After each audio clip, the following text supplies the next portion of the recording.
Marie, where are you from? I'm from Iloilo! Oh, Iloilo. Are you single? Are you in a relationship? Actually, may single na. You're a single mom. How many kids do you have? 2. 2 kids. Bahagi mo sa Yung pagpapalaki po sa kanila na wala akong pangipasok.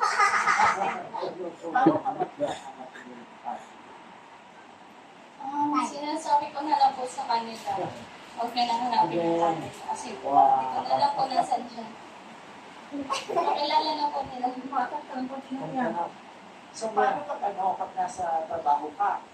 Sino nag-aalaga ng mga bata? Sa probinsya po sila meron. Sa mama ko po. Paano pag-balik ka ng pizza at ginagawa? Tinatawagan ko na lang po sila. Doon sa mga boses pa lang po nila masaya na ako. Mama, kamusta ka dyan? Kumain ka ba dyan? Masaya na po ako. Ang hirap naman ang solo parent. Tapos extra hirap palalo kaya hindi ko kasama yung mga bata dito. Kailangan mo talaga maging matapang. Maging matapang, maging masipag, diba? Maging malawak ang pag-iisip, mapapanghat at pili ang trabaho mo. Pangpatay lang. May mga pagkakataon.